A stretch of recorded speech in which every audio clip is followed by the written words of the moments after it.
नमस्कार दोस्तों, स्वागत है मेरे YouTube channel study with Paramesh Kumar में।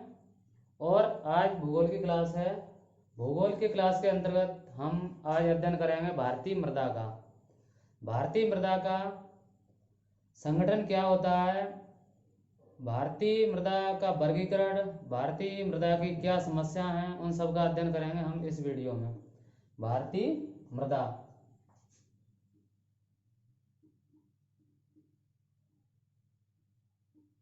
भारतीय मृदा, इस अध्याय के अंतर्गत हम भारतीय मृदा के सभी पक्षों का अध्ययन करेंगे। तो पहले तो हम ये देखेंगे मृदा क्या है, मृदा क्या है। दूसरा, मृदा का संगठन क्या है, मृदा का संगठन क्या है। इसका मतलब यह है कि भारतीय मृदा किन किन तत्वों से, किन किन चीजों से मिलकर बनी है, मृदा क्या है। तीसरा, मृदा का वर्गीकरण, मृदा का वर्गीकरण, भारतीय मृदा का वर्गीकरण। भारत में अलग अलग क्षेत्रों में अलग अलग प्रकार की जो मृदा मिट्टियां पाई जाती हैं उनका हम अध्ययन करेंगे, मृदा का वर्गीकरण। भारतीय मृदा की प्रमुख समस्याएं, प्रमुख समस्याएं।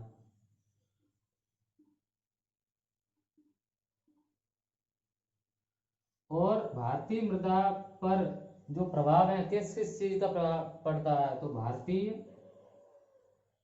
मृदा को प्रभावित करने वाले कारक, मृदा को प्रभावित करने वाले कारक,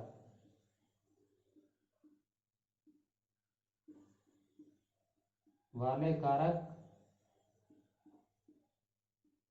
और फिर हम अध्ययन करेंगे कि भारतीय मृदा की जो समस्या हैं उन्हें सुलझाने के लिए, भारतीय मृदा की समस्याओं को खत्म करने के तरीके, मृदा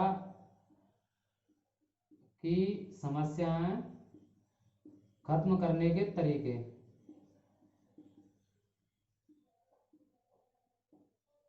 करने के तरीके।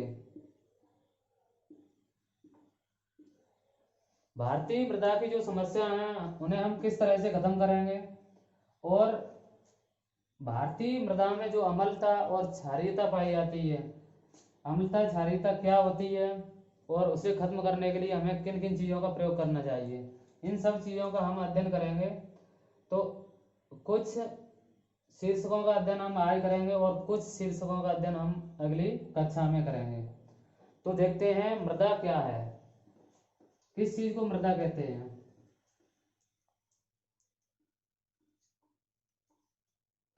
प्रश्न आता है मृदा क्या है, तो मृदा पृथ्वी की ऊपरी परत, पृथ्वी की ऊपरी परत जो पौधों के लिए, पौधों के लिए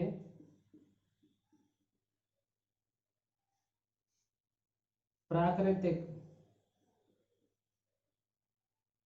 स्रोत,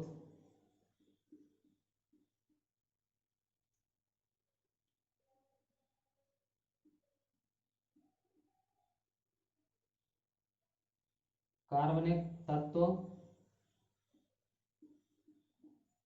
पोषक तत्व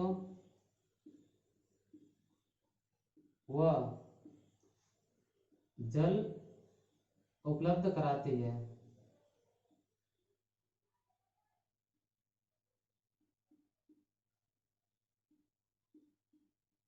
उसे मृदा कहते हैं, मृदा कहते हैं।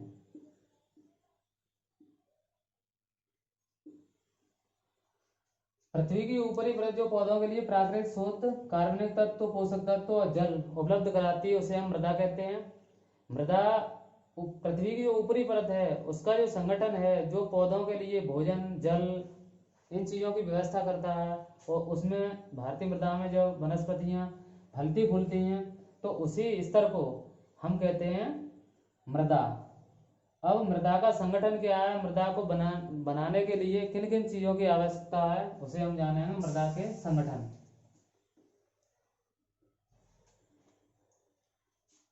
मृदा के संगठन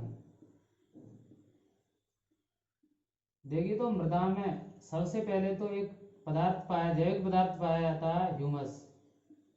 ह्यूमस इसे हम कहते हैं, या कार्बनिक पदार्थ, कार्बनिक पदार्थ, ह्यूमस या कार्बनिक पदार्थ। ये ह्यूमस क्या होता है या कार्बनिक पदार्थ क्या होते हैं, और इसका भारतीय मृदा में मतलब क्या योगदान है, तो इसका योगदान है 5 से लेकर 10%। 5 से 10% तक भारतीय मृदा में, जैसे हम मिट्टी लेंगे उस मिट्टी में हमें क्या क्या चीजें मिलेंगी, तो जो ह्यूमस की मात्रा है उस मिट्टी में आपकी 5 से 10% तक ह्यूमस की मात्रा होगी। दूसरी चीज, ह्यूमस जो होता है वो जैविक पदार्थों के, जैविक पदार्थों के सड़ने व गलने पर, सड़ने व गलने पर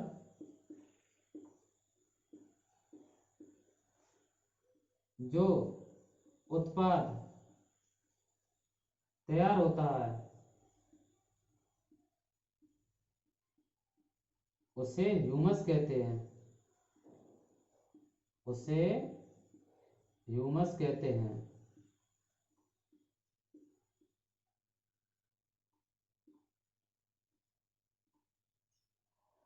जैविक पदार्थों के सड़ने व गलने पर जो उत्पाद तैयार होता है उसे हम ह्यूमस कहते हैं।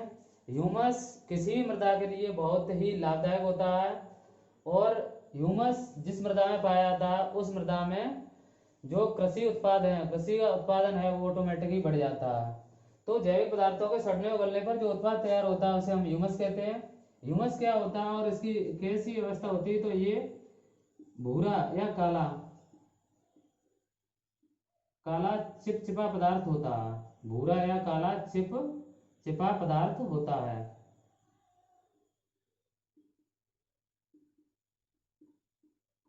पदार्थ होता है। आपने देखा होगा जब खेतों में पानी लगाया जाता है तो खेतों में पानी लगाने के साथ साथ जो पानी ऊपर जो एक भूरा या काला सा जो चिपचिपा पदार्थ आता है, देखा होगा, तो उसे ही हम क्या कहते हैं, ह्यूमस कहते हैं। और दूसरी पहली मात्रा ह्यूमस संगठन में योगदान करती है, उसके बाद होते हैं खनिज पदार्थ। खनिज पदार्थ, खनिज पदार्थ का भारतीय मृदा में कितना योगदान है, तो खनिज पदार्थों का भारतीय मृदा में 40 से लेकर 45% तक। मान लेते हैं कि जैसे हमने 100 ग्राम मृदा ली, 100 ग्राम मिट्टी ली, तो उसमें 100 ग्राम मिट्टी में 5 से 10 ग्राम तक आपको ह्यूमस का योगदान मिलेगा। उसके बाद 40 से 45 ग्राम हमें क्या मिलेगा, उसमें खनिज पदार्थ। और खनिज पदार्थ में आपका क्या होगा, नाइट्रोजन,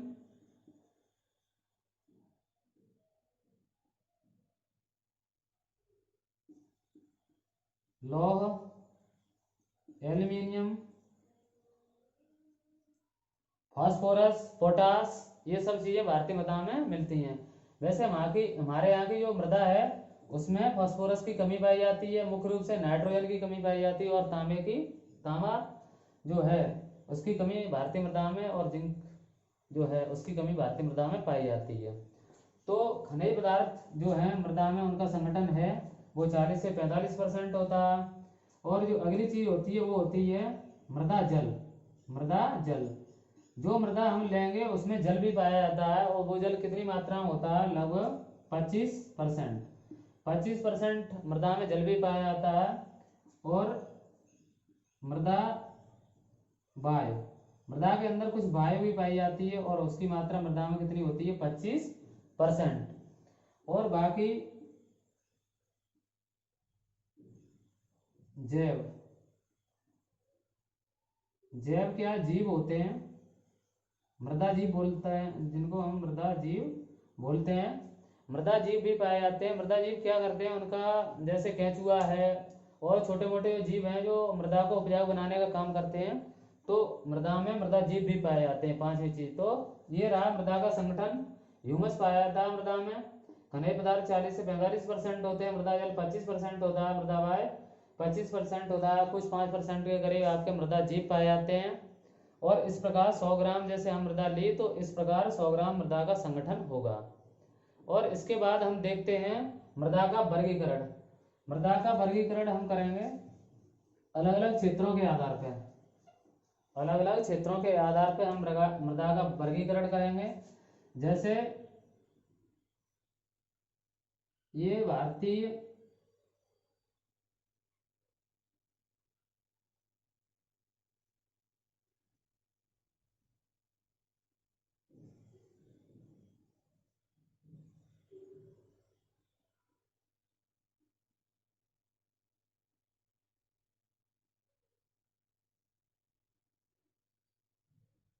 ये भारतीय मैप है।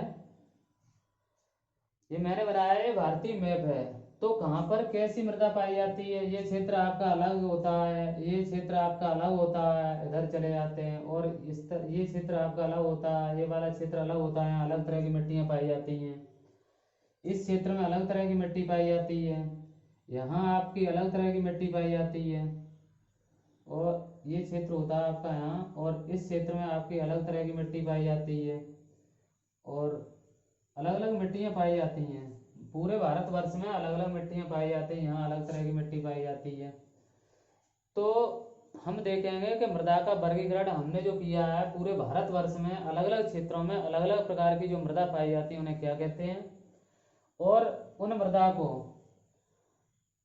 को हम जिस क्षेत्र के आधार पर बांटेंगे तो उसमें हम उसकी विशेषता भी देखेंगे कि उस मृदा में कौन सी फसल ज़्यादा होती है, उस मृदा में किस चीज़ की अधिकता होती है, किस चीज़ की कमी होती है। तो सबसे पहले हम मृदा का वर्गीकरण करेंगे और उस वर्गीकरण में सबसे पहले हम मृदा के प्रकार देखेंगे। मृदा के प्रकार देखेंगे तो उस मृदा के प्रकार में हम पहली मिट्टी देखेंगे जलोढ़ मिट्टी। जलोढ़ मिट्टी, जलोढ़ मिट्टी भारतीय भूभाग पर एक मिट्टी और पाई जाती है, उसे हम कहते हैं काली मिट्टी। और काली मिट्टी के अलावा लाल मिट्टी, लाल मिट्टी के अलावा पर्वतीय मिट्टी, पर्वतीय मिट्टी के अलावा शुष्क या मरुस्थलीय मिट्टी। तो इस तरह की लवणीय मिट्टी। तो इस तरह की जो मिट्टियां पाई जाती हैं तो उन सबसे पहले हम उनमें से अध्ययन करेंगे जलोढ़ मिट्टी की, इसकी विशेषता क्या होती है और ये कितने क्षेत्र में पाई जाती है। तो सबसे पहले यह भारत के सर्वाधिक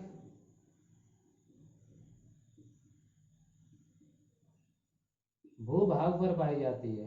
भूभाग पर पाई जाती है।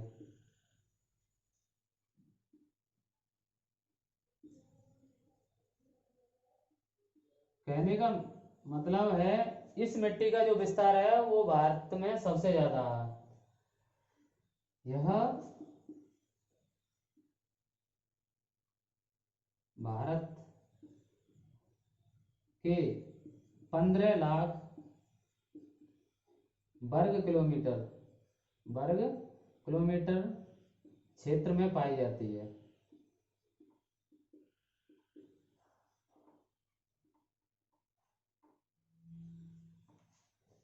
जो ये मृदा है वो भारत के सबसे ज्यादा भूभाग पर पाई जाती है, इसका विस्तार सर्वाधिक है।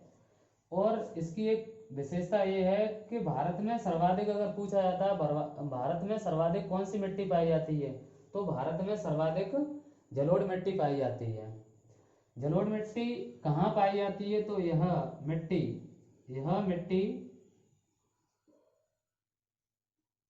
सिंधु, गंगा, ब्रह्मपुत्र के मैदानों में पाई जाती है। के मैदानों में वह पूर्वी तट जो उड़ीसा है, उड़ीसा से लेकर तमिलनाडु तक जो पूर्वी तट है उसके किनारे किनारे पर पाई जाती है। पूर्वी तट पर पाई जाती है।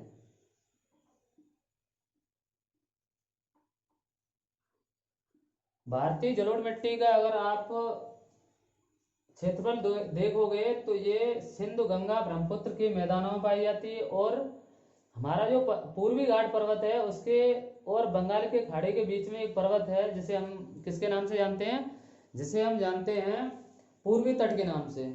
पूर्वी तट के सहारे ये मिट्टी पाई जाती है। और अब इस मिट्टी को क्या क्या कहते हैं और इस मिट्टी में किस चीज़ की अधिकता पाई जाती है, किस चीज़ की कमी पाई जाती है, ये हम पूछा जाता है ये क्वेश्चन। तो हम ये देखेंगे इस मिट्टी को कछारी मिट्टी भी कहा जाता है। कछारी मिट्टी भी कहा जाता है। इस मिट्टी को कछारी मिट्टी भी कहा जाता है।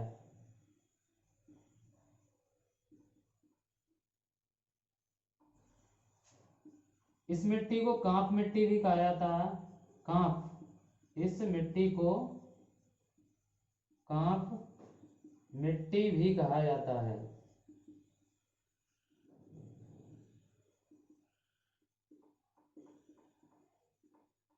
कछारी मिट्टी भी इसी मिट्टी को कहते हैं और कांप मिट्टी भी इस मिट्टी को कहते हैं।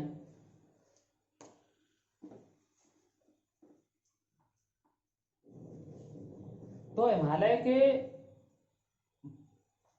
पाद स्तर में, हिमालय का जो पर्वतीय पाद स्तर होता है, यानी जहाँ हिमालय खत्म होने को होता है, शिवालिक हिमालय खत्म होने होता है, तो वहां पर जाकर जैसे ये हिमालय रहा तो इस हिमालय के सहारे ये मिट्टी पाई जाती है। ये ब्रह्मपुत्र घाटी तक ये मिट्टी पाई जाती है। तो इसमें 4 तरह की मिट्टियां पाई जाती हैं। 4 तरह की मिट्टियां पाई जाती हैं इसमें। और इन्हें हम किस नाम से जानते हैं, तो जो इसका पहला जो स्तर होता है इसे यानी शिवालिक, शिवालिक के सहारे, शिवालिक जो हिमालय है उसके सहारे, शिवालिक के सहारे इस मिट्टी को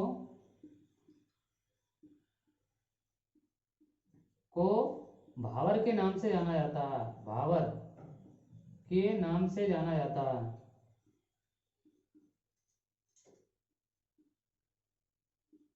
नाम से जाना जाता है। और भावर के दक्षिणी तट पे इस ये जो एरिया है इसको हम भावर के नाम से जानते हैं पहला। और दूसरा एरिया इस भावर के सहारे दक्षिण में जो एरिया पाया जाता है उसे हम किसके नाम से जानते हैं, भावर के दक्षिण में जो एरिया होता है, भावर के दक्षिण में पाई जाने वाली मिट्टी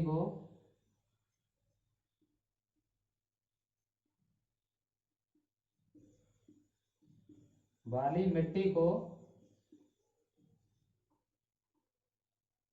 तराई कहते हैं। इसको क्या कहते हैं, तराई, तराई कहते हैं। और ये रहा आपका दूसरा स्तर, ये रहा तराई। उसके बाद आपकी तराई के दक्षिण में जो हिस्सा पाया जाता है उसको क्या कहते हैं, उसको पुरानी जलोढ़ मिट्टी कहते हैं। तो पुरानी जलोढ़ मिट्टी को, पुरानी जलोढ़ मिट्टी को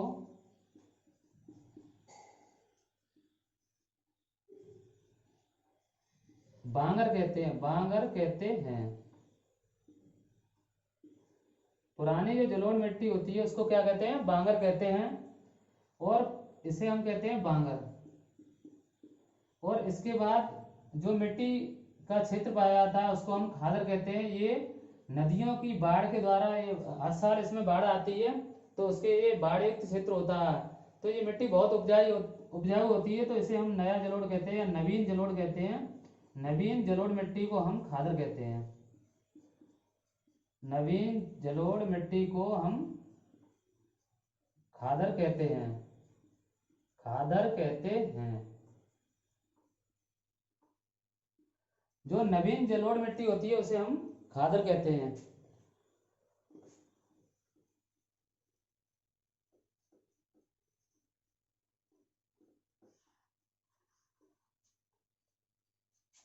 नवीन जलोढ़ मिट्टी का स्थानीय नाम,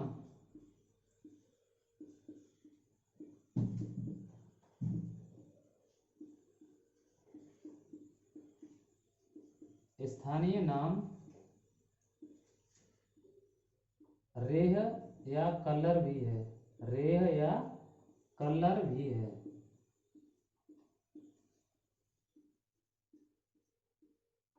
इस मिट्टी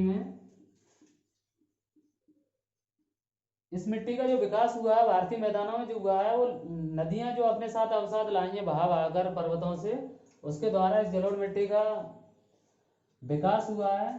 तो इस मिट्टी में पोटास व चूना की अधिकता पाई जाती है, पोटास व चूना की अधिकता पाई जाती है।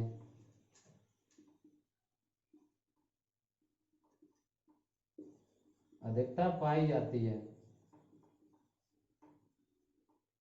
जब चूना की अधिकता पाई जाती है तो इस मृदा में अभी जिन तत्वों की कमी है, मुख्य रूप से वो तत्व कौन कौन से हैं? तो इस मिट्टी में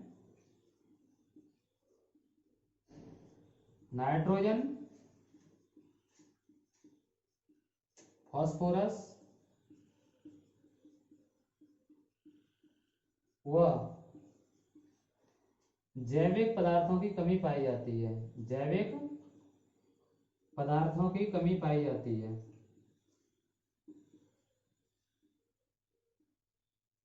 कमी पाई जाती है। आपको पता है मिट्टी के लिए नाइट्रोजन, फास्फोरस और जैविक पदार्थ बहुत जरूरी है, लेकिन इसमें इन चीजों की कमी पाई जाती है। और जब किसान नाइट्रोजन, फास्फोरस और जैविक खादों को लगाता है तो फसल इस मिट्टी में बहुत ही उपजाऊ हो जाती है, और ये मिट्टी उपजाऊ हो जाती है तो फसल भी अच्छी होती है। तो इसमें किस किस फसल को उगाया जाता है? तो इस मिट्टी में गन्ना, गेहूं, चाय, तिलहन व दलहन की खेती की जाती है, इस मिट्टी में गन्ना, गेहूं, चाय, तिलहन व दलहन की खेती की जाती है। तो अगली मिट्टी है काली मिट्टी। काली मिट्टी या लाल मिट्टी, इसमें से कोई एक पहले कराते हैं, उसके बाद अन्य मिट्टी देखेंगे। तो पहले देखते हैं लाल मिट्टी। लाल मिट्टी, लाल मिट्टी भारत में पाई जाने वाली जो जलोढ़ मिट्टी है, उसके बाद दूसरी मुख्य मृदा है, भारत की दूसरी मुख्य मृदा है, वो है लाल मिट्टी। भारत की दूसरी मुख्य मृदा लाल मिट्टी है।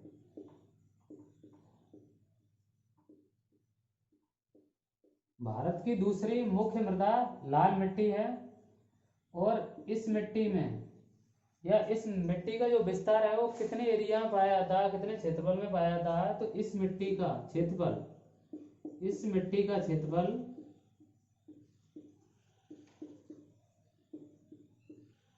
भारत में 5 लाख वर्ग किलोमीटर में पाया जाता है। 5 लाख वर्ग किलोमीटर में पाया जाता है।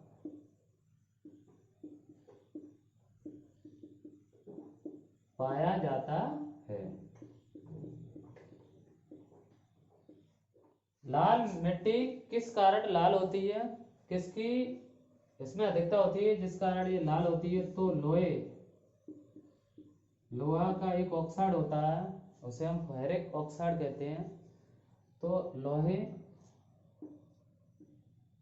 की अधिकता के कारण इसका रंग लाल होता है। इसका रंग लाल होता है।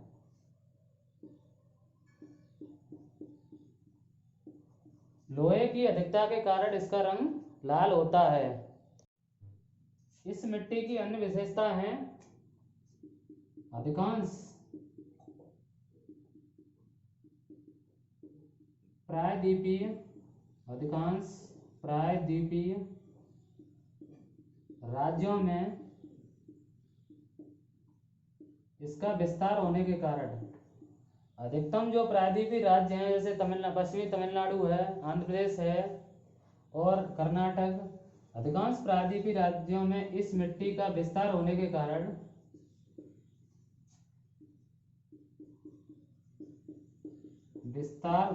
कारण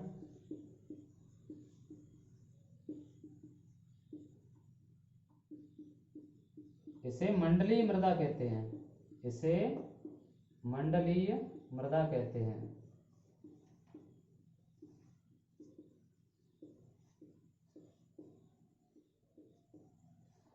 इस मिट्टी में किसकी अधिकता होती है? लोहे की अधिकता होती है। लोहे का एक ऑक्साइड होता है जिसे फेरिक ऑक्साइड कहते हैं हम, उसकी अधिकता होती है, इस कारण इसका रंग लाल होता है। प्रायद्वीपीय जो राज्य हैं उनमें इस मिट्टी का बहुत ही विस्तार पाया जाता है, इसलिए इस मिट्टी को क्या कहते हैं? इस मिट्टी को इसलिए हम मंडलीय मृदा भी कहते हैं। अब जब लोहे की अधिकता पाई जाती है तो किन तत्वों की इसमें कमी पाई जाती है? तो देखते हैं इस मिट्टी में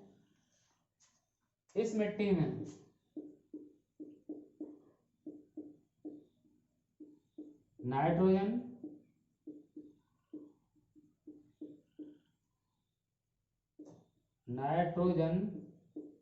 फास्फोरस,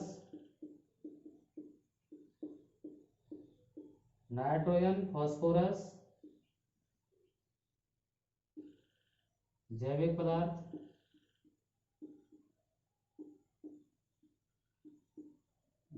पदार्थों व चूने की कमी पाई जाती है,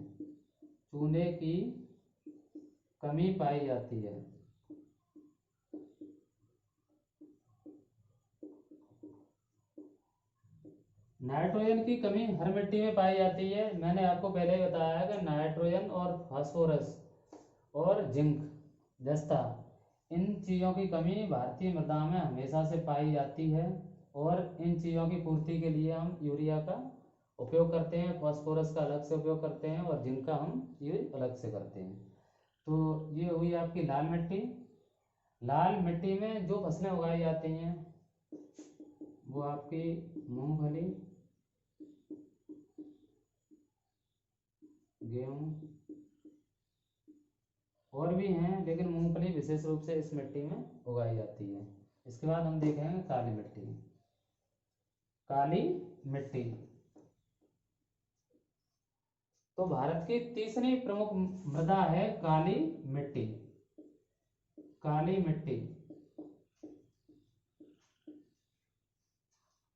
भारत की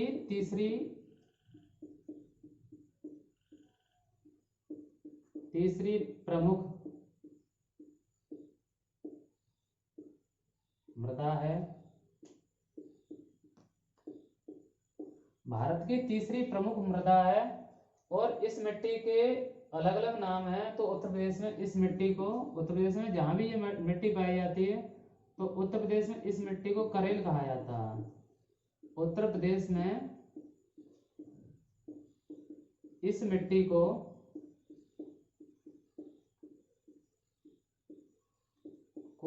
करेल कहा जाता है। उत्तर प्रदेश में काली मिट्टी को क्या कहा जाता है? करेल। और भारत में इसे अन्य नाम से भी जाना जाता है, तो इसे रेगुर मिट्टी तथा कपासी मिट्टी या कपास की मिट्टी, कपासी मिट्टी के नाम से भी जाना जाता है, कपासी मिट्टी के नाम से जाना जाता है।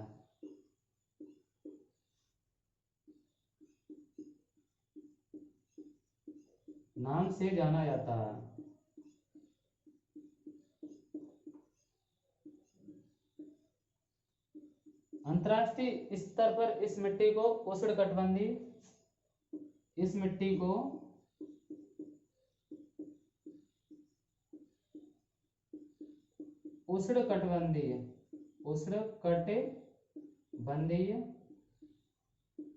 चेरनोजिम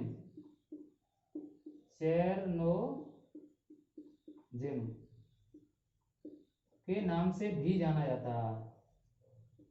चेरजोनिम के नाम से भी जाना जाता है,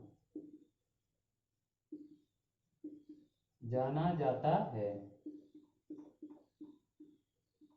कपासी मिट्टी, इस मिट्टी को इसलिए कहते हैं क्योंकि महाराष्ट्र में सबसे ज्यादा जो कपास होता है वो काली मिट्टी के कारण ही होता है। महाराष्ट्र में इस मिट्टी की अधिकता पाई जाती है। तो कपासी मिट्टी जो है, काली मिट्टी है, वो सबसे ज्यादा कहाँ पाई जाती है? महाराष्ट्र में पाई जाती है। और इस मिट्टी को एक और नाम से जाना जाता है, जिस नाम को हम कहते हैं ट्रॉपिकल अर्थ। इस मिट्टी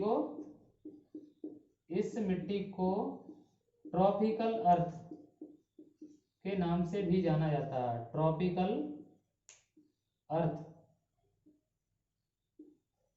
ट्रॉपिकल अर्थ के नाम से भी जाना जाता है।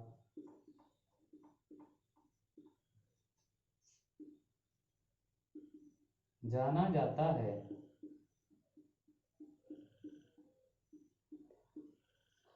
वैसे तो काली मिट्टी पूरे प्रायद्वीपीय भारत में जो दक्कन ट्रैप है उसमें पाई जाती है, लेकिन सबसे ज्यादा जो काली मिट्टी है वो कहाँ पाई जाती है? महाराष्ट्र में। सर्वाधिक काली मिट्टी महाराष्ट्र में पाई जाती है और जिसमें कपास की खेती की जाती है। तो यहाँ लिखेंगे हम सर्वाधिक काली मिट्टी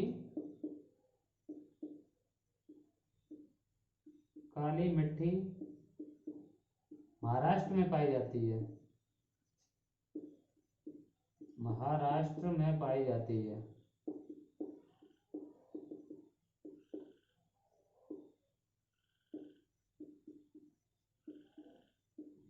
सर्वाधिक काली मिट्टी महाराष्ट्र में पाई जाती है। इस मिट्टी में किसकी अधिकता होती है? इस मिट्टी में लोहा, एल्यूमिनियम व मैग्नीशियम की अधिकता पाई जाती है। मैग्नीशियम की अधिकता पाई जाती है।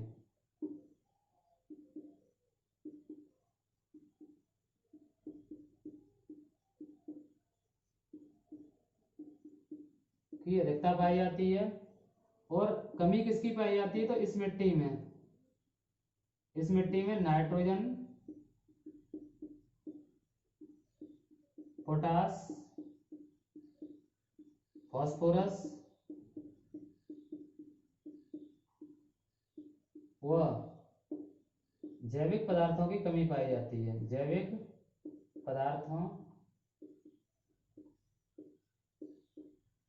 की कमी पाई जाती है।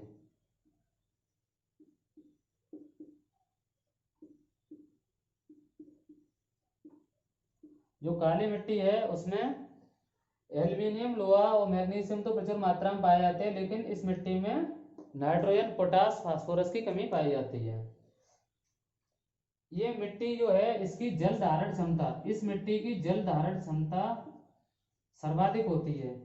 इस मिट्टी की जल धारण क्षमता यानी इसमें जो जल है वो बहुत दिनों तक रुका रहता है। तो इस मिट्टी की जल धारक क्षमता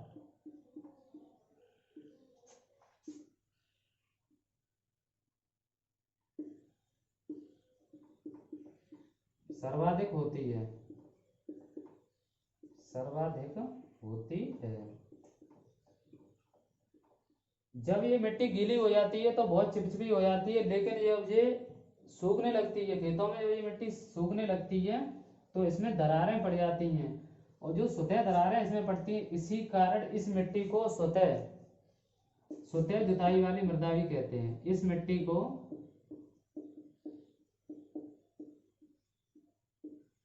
स्वतः जुताई वाली मृदा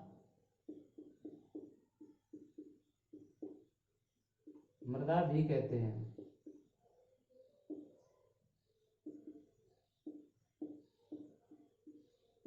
इस मिट्टी में किस किस की फसल की मतलब ज्यादा उगाई जाती है? तो इस मिट्टी में कपास, इस मिट्टी में कपास की फसल, गन्ना की फसल, चना की फसल और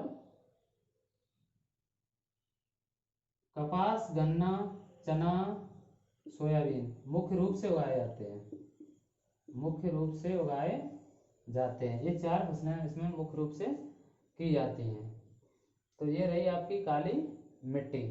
काली मिट्टी का जो विकास हुआ वो किससे हुआ? इस मिट्टी का विकास बेसाल्ट चट्टानों के, वैसे भी जो मिट्टी बनती है भारत में वो चट्टानों के अपरदन के कारण ही बनती है, तो इस मिट्टी का जो विकास हुआ है वो बेसाल्ट चट्टानों के अपरदन के स्वरूप हुआ है। इस मिट्टी का विकास बेसाल्ट चट्टानों के अपरदन से हुआ है। बेसाल्ट चट्टानों के अपरदन से हुआ है।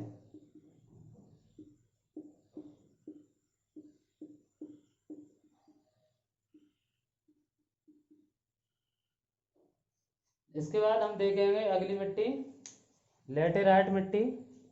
लेटेराइट मिट्टी, तो लेटेराइट मिट्टी के बारे में हम देखेंगे।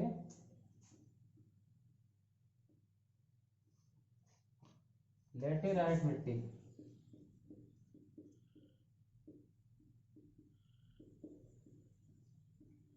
ये मिट्टी जो है वो पूर्वी भारत में भी पाई जाती है, पश्चिमी घाट पर्वत के किनारे पे पाई जाती है। इस मिट्टी में लोहा व एल्युमिनियम प्रचुर मात्रा में पाया जाता है। प्रचुर मात्रा में पाया जाता है।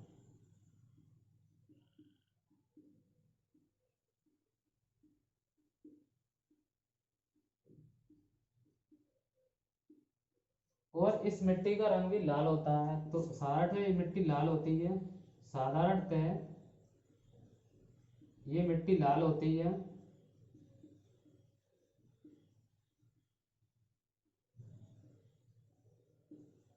गीली होती है तो ये मिट्टी बहुत ही मक्खन की तरह मुलायम होती है, लेकिन जब ये मिट्टी सूख जाती है तो ये बहुत ही कंकड़ की तरह बहुत ठोस कड़क बन जाती है। तो इस मिट्टी का प्रयोग ईंट बनाने के लिए किया जाता है। इस मिट्टी का प्रयोग ईंटें बनाने में किया जाता है, क्योंकि जब ये मिट्टी है सूख जाती है तो कंकड़ की तरह कठोर हो जाती है, और जब ये मिट्टी गीली होती है तो मक्खन की तरह मुलायम होती है। तो इस मिट्टी का प्रयोग ईंटें बनाने में किया जाता है। ईंटें बनाने में किया जाता है।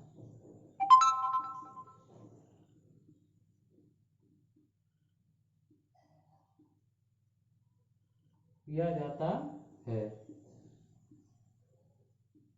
इस मिट्टी में काजू, रबड़ व कहवा की खेती की जाती है। कहवा की खेती की जाती है, विशेष रूप से की जाती है खेती। वैसे तो और भी खेती की जाती है, लेकिन काजू, रबड़ और कहवा की खेती विशेष रूप से की जाती है।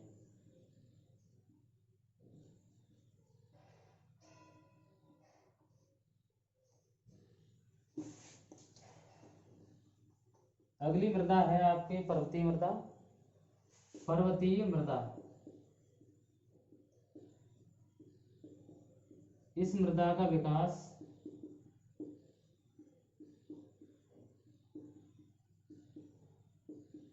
कश्मीर से लेकर अरुणाचल प्रदेश तक पर्वतीय क्षेत्रों में हुआ। पर्वतीय क्षेत्रों में मिट्टी पाई जाती है, तो इस मृदा का जो विकास है वो कश्मीर से लेकर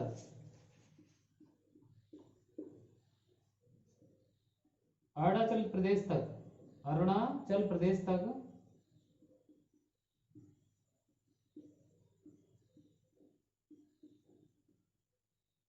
पर्वतीय क्षेत्रों में हुआ है। पर्वतीय क्षेत्रों में हुआ है।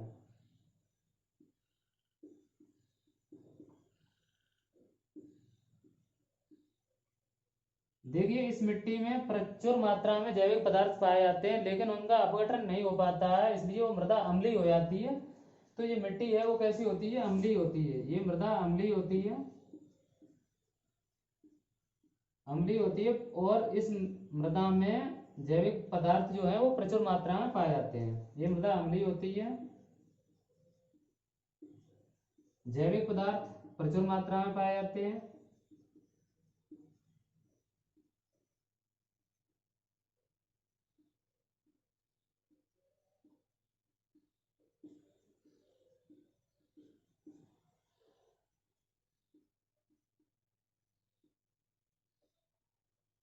इस मृदा में चाय, फलों व मसालों की खेती विशेष रूप से की जाती है। मसालों की खेती विशेष रूप से की जाती है।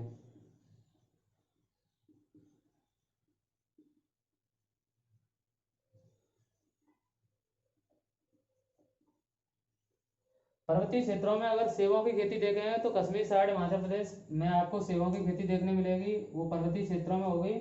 और जैसे ही हम असम की तरफ जाते हैं तो असम में आपको चाय, पर्वतीय क्षेत्रों में चाय की खेती देखने को मिलेगी। और जैसे ही हम, और मसालों की खेती भी की जाती है, लेकिन हम जैसे ही केरल साइड नीलगिरी पर्वत क्षेत्र में जैसे ही आते हैं, अन्नामलाई की श्रेणियाँ और कार्डामम की जो इलायची की श्रेणियाँ हैं, उनमें हमें मसाले की खेती देखने को मिलेगी।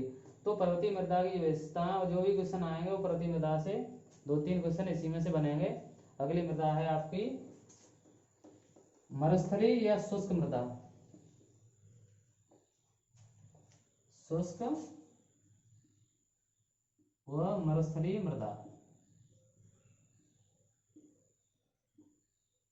शुष्क व मरुस्थलीय मृदा, इस मृदा का विकास है वो राजस्थान के आसपास हुआ है। राजस्थान के आसपास क्षेत्रों में, आसपास क्षेत्रों का मतलब ये होता है दक्षिणी हरियाणा और उत्तरी गुजरात और पश्चिमी राजस्थान में इस मृदा का विकास हुआ है। तो राजस्थान के आसपास क्षेत्रों में हुआ है, आसपास क्षेत्रों में इसका विकास हुआ है।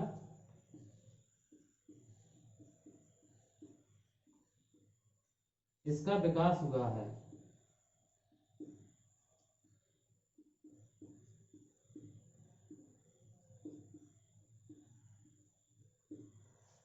सबसे ज्यादा इसका विकास राजस्थानी क्षेत्र में हुआ है। इसको राजस्थानी या मरुस्थलीय मिट्टी भी कहा जाता है। और ये मिट्टी कैसी होती है, इस मिट्टी में रेत की अधिकता पाई जाती है, इस मिट्टी में फास्फोरस की अधिकता पाई जाती है, और इस मिट्टी में कमी किसकी पाई जाती है, इस मिट्टी में नाइट्रोजन की कमी पाई जाती है। नाइट्रोजन और जैविक पदार्थ इस मिट्टी में देखने को आपको नहीं मिलेंगे। और सबसे ज़्यादा कैल्शियम, लोहा और फास्फोरस इस मिट्टी में आपको देखने को मिलेगा। तो इस मिट्टी में आपको कैल्शियम, लोहा व फास्फोरस प्रचुर मात्रा में देखने को मिलता है। तो इस मिट्टी में कैल्शियम, लोहा व फास्फोरस प्रचुर मात्रा में पाया जाता है, प्रचुर मात्रा में पाया जाता है।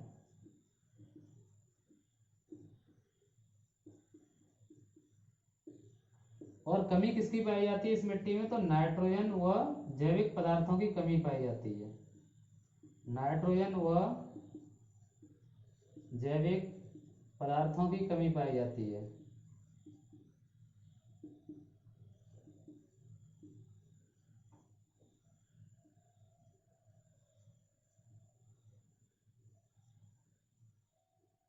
कमी पाई जाती है। और इस मिट्टी में खेती किस किस की विशेष रूप से की जाती है, तो बाजरा,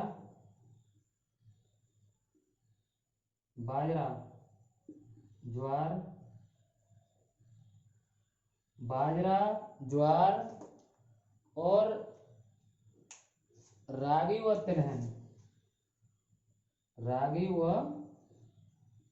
तिलहन की खेती विशेष रूप से की जाती है। तिलहन की खेती विशेष रूप से की जाती है।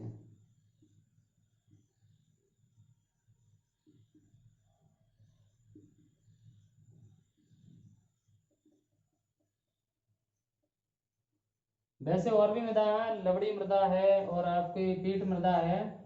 तो इनका विकास भी भारत में हुआ है। और इनका जो संक्षिप्त वर्णन है वो मैं आपको कल की वीडियो में वैसे ही बता दूंगा। और कल हम यहाँ से आगे के जो शीर्षक हैं, जैसे मृदा का अपरदन और भारतीय मृदा की क्या समस्या हैं, और भारतीय मृदा का जो अपरदन है रोकने के लिए भारत सरकार को और हमें क्या प्रयास करने चाहिए, इसको मैं कल के वीडियो में आपको बताऊंगा। और आज का वीडियो हम यहीं ख़त्म करते हैं। और इसी के साथ आप सबको धन्यवाद। जय हिंद, जय भारत।